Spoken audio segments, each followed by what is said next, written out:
Opisyal na nagsimula ang tag-ulan sa bansa at pag-uusapan natin ito kasama si Ms. Annaliza Solis, ang Climate Monitoring and Prediction Section Chief ng Pag-asa. Ma'am Ana, magandang tanghali po. Yes, magandang tanghali po, Sir Joey and Yusek Mark, sa lahat po ng nanonood at nakikinig ng ating programa ngayon. Good afternoon po. Good afternoon, ma'am. Ma'am, inanunsyo na po ng Pag-asa kahapon ang opisyal na pagsisimula ng rainy season. Ano po ang considerations ng Pag-asa para ideklara ito?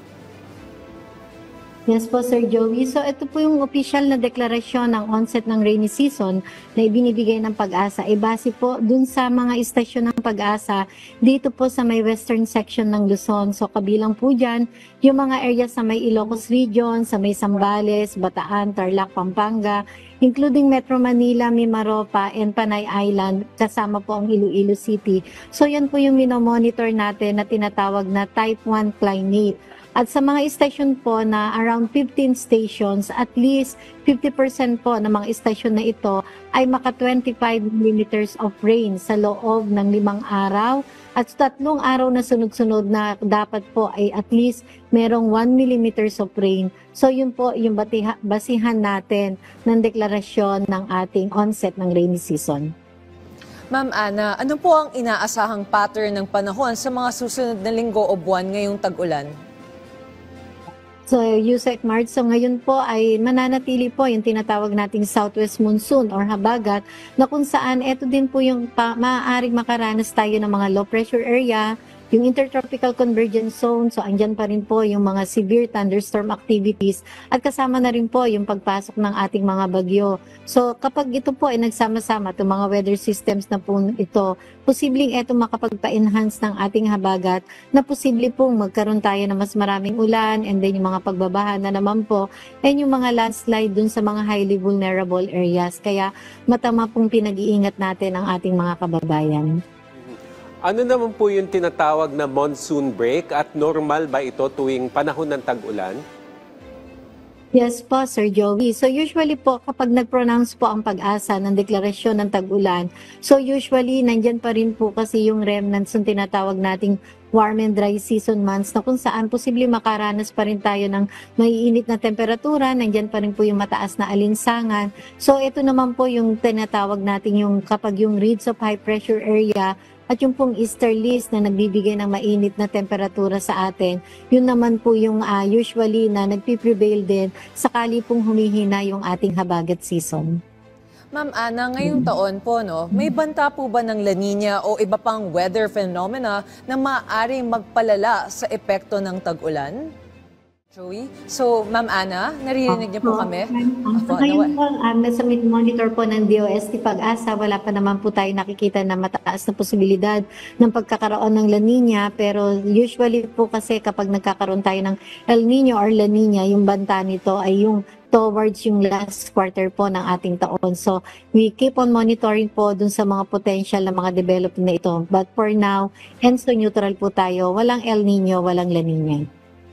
Opo, para lang sa kaalaman ng ating mga kababayan, Ms. Ana, so noong mga February, 'di ba, start of the year, start of 2025, merong La Nina. Pero sakaling towards the end of the year, meron pa rin yung tuloy-tuloy na pag-uulan. Ano ba yung mga binabantayan na factors para masabing, uy, La Nina na to? Ms. Ana, para sa kaalaman ng ating mga kababayan, ano naman po yung mga binabantayan natin upang maideklara ang banta ng La Nina sa bansa? Although kanina sinabi nyo na end-zone neutral tayo. Pero kasi po, pagka tuloy-tuloy yung pagbuhos ng ulan, tapos unusually malaki yung amount ng rainfall, iniisip ng mga kababayan natin na, uy, La Nina na ba yan? So ano po yung binabantayan ng Pag-asa? Yes, ngayon po, Sir Joey, binabantayan po natin itong panahon ng habagat dahil usually po, ito rin po yung kasagsagan ng tinatawag nating intertropical convergence zone na posible pong makaapekto dito po sa may parte ng northern ng Luzon area. Kasama na rin po kapag mga potential na mga local low pressure area at saka tropical cyclone activity po. So yung pong pinagsamang enhance sa habagat, dulot po ng mga bagyo at low pressure area. Ito po yung matama nating dapat nabantayan. Ibig sabihin po, kahit wala tayong La Nina, walang deklarasyon, ito pong panahon ng habagat, kapag ito po ay sinamahan ng dulot ng mga bagyo, malakas na hangin at maraming ulan. So yun po yung dapat nating pag-ingatan, lalong-lalo na po ng ating mga LGUs na highly vulnerable po sa mga pagbabaha at landslide. At including na rin po dito sa Metro Manila dahil medyo usually po kapag merong mga ganitong panahon ng habagat, yung pong ating mga traffic congestion din po ay maaapektuhan yung ating transportation. So dapat po ay mata-mata tayong maging handa sa mga ganitong posibleng maiidulot nitong panahon ng habagat. Ma'am Ana, para to clarify lang po, ano po ba dapat bantayan ng publiko kapag may heavy rainfall warning o thunderstorm na advisory? Well, so usually po nagpapahayag po or nagbibigay ang pag-asa ng heavy rainfall warning advisory, yung ating pong mga thunderstorm warning advisory, lalong-lalo na po dun sa mga Pag-asa Regional Services Division. So ibig sabihin po, hindi lang po itong national dito sa Central Office ng Pag-asa, nagbibigay tayo ng mga rainfall warning natin. So pakaantayan or mag-monitor po tayo dun sa mga babala ng Pag-asa, lalong-lalo na po itong mga heavy rainfall dahil magiging mas madalas po ang bibigay natin ng mga heavy rainfall advisory or warning advisory sa ating mga kababayan, lalong-lalo na po itong mga highly exposed dito po sa habagat season. So usually po, yun po yung mga nasa Western Luzon area, kasama na rin po yung Panay Island dyan sa may parte ng Iloilo, and yan po dyan sa may mga Mimaropa area. So yan po yung mga highly exposed dun sa tinatawag nating habagat na kung saan kapag nagkaroon po tayo ng mga bagyo, yan pa din po yung magpapaigting or magpapa-enhance ng mga ulan dulot ng habagat at ng mga bagyo. So mag-ingat po tayo. So ma'am, sa mga susunod na araw, ine-expect ba natin na mag-uulan dun sa Western Luzon? At kailan ba kailan inaasahan na papasok yung unang bagyo ng taon? Well, sa ngayon po ay katatapos po ng ating mga heavy rainfall warning po na kung saan marami pong pag-uulan ang naitala natin dyan sa may Western Luzon area, particularly dyan po sa may parte ng Ilocos Region, sa may Bataan, Zambales. So sa ngayon po ay less likely na po yung mga heavy rainfall po sa ngayon. May mga possible po na maghina ng habagat, or usually po may tinatawag tayong monsoon break na posible pong magtagal ng 3 araw up to 13 days. So usual po yon.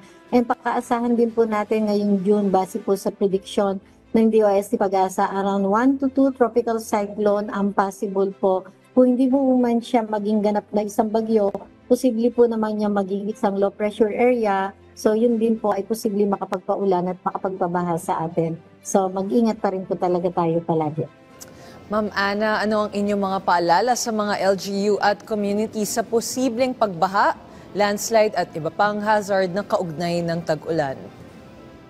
Well, sa ating pong mga LGU, lalo na po yung sa ating mga DRR na sector sa ating mga LGU. So, alam naman po natin, siguro naman po ay handa na ang ating mga LGU dahil ito rin po ay nakamonitor naman po ang ating national, including ang ating local government sa mga ganito pong deklarasyon na binibigay ng DOST Pag-asa. So since tayo po ay a whole government, a whole of nation approach, so nakaantabay po ang lahat po ng sektor ng ating pamahalaan sa mga binibigay pong payo at babala ng Pag-asa. So alam po ay handa na sila at meron po tayong mga coordination, lalong-lalo na po sa DILG, through NDRRMC at doon po sa ating mga tinatawag na mga quarterly meetings, lalong-lalo na po sa paghahanda ngayong panahon ng tag-ulan. Para naman po sa publiko, sa ating mga karaniwang o ordinaryong kababayan, ano naman po yung mga simpleng hakbang na pwede nilang gawin para manatiling ligtas ngayong rainy season? Yes po. So matama pong unang-una po ay lagi po tayong umantabay sa lahat po ng mga babala o payo na ibinibigay ng Pag-asa. So ito po ay readily available sa lahat po ng social media platforms ng Pag-asa. So punta lang po tayo sa official Facebook account ng DOST_Pag-asa. Diyan po sa ating YouTube channel at sa ating X account. At lalong-lalo na po diyan sa ating official website bagong.pagasa.dost.gov.ph. At sasahan po ninyo na lagi po nating ibibigay yung mga kahandaan na dapat gawin ng ating mga kababayan, lalong-lalo na po na magkaroon tayo ng tinatawag na mga calibrated actions po dun sa mga bawat babalang ibinibigay ng pag-asa. Lagi po tayong maging handa. So yung ating pong mga go bag sa panahon po ng mga pagbabaha at landslide at sa panahon po ng mga pagkakaroon ng mga malalakas na bagyo. So always ready po tayo at lagi po tayong makinig sa ating local DRR bukod po sa DOST Pag-asa. Maraming salamat po sa inyong oras. Annalisa Solis, ang Climate Monitoring and Prediction Section Chief ng Pag-asa. Afternoon.